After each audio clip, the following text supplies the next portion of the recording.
Hello, everyone. Today I have a beautiful and emotional story for you about a little girl named Ira and her brother Kenzo. It's a story of love, courage, and believing in yourself. As you listen to this story, you'll learn new English words and see how to use them in sentences.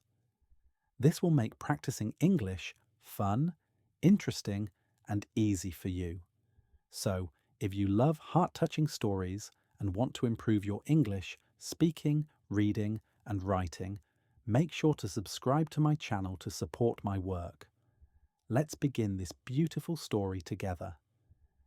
In a quiet village surrounded by gentle hills and whispering trees, there lived a little girl named Ira and her older brother Kenzo.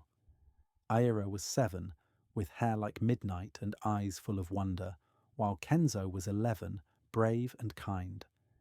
They did everything together, catching fireflies in jars, building tiny boats from leaves, and sharing stories under the stars.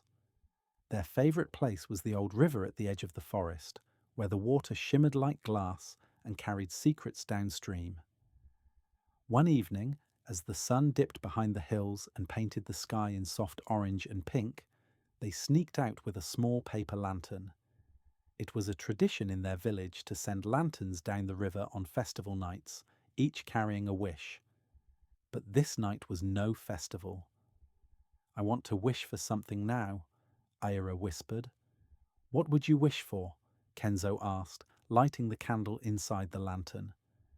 "I want Mama to get better," Ira said, her voice trembling. Kenzo's smile faltered. Their mother had been sick for a long time, and everyone said it was a matter of time.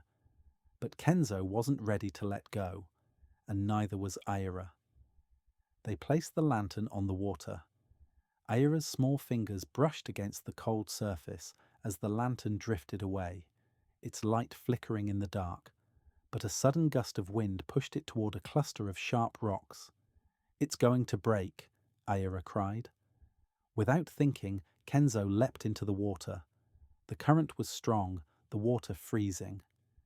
Ira watched, heart pounding, as Kenzo fought against the river. He reached the lantern just as it teetered on the edge of the rocks, holding it carefully above the waves. But now he was struggling. The water pulled at his legs, and he couldn't get back. "Kenzo!" Ira screamed. She looked around. No one was near. The village was too far. She was just a little girl. What could she do? But then she saw a long, sturdy branch near the bank. Without hesitation, she dragged it to the river's edge, her tiny hands scratched and bleeding. She extended it as far as she could. "Grab it!" she yelled. Kenzo, exhausted, clung to the branch. Ira pulled with all her strength. Her arms ached, her feet slipped, but she didn't let go. She wouldn't. "I won't lose you," she whispered to herself. With one last desperate pull, Kenzo was back on the shore, the lantern still alight in his hands. They lay on the ground, soaked and shaking, tears mixing with river water. "You saved me," Kenzo murmured. "I had to," Ira said softly. "Who else would chase fireflies with me?" They laughed through their tears and watched as the lantern floated down the river, its light strong and steady. That night the villagers didn't believe their story either, how a 7-year-old saved her brother from a river's pull. Except for one old woman, Grandma Heine. She smiled and said, "It's not about size or age. It's about love. Love makes the weak strong and the small brave. That's the kind of magic the world forgets, but the river remembers."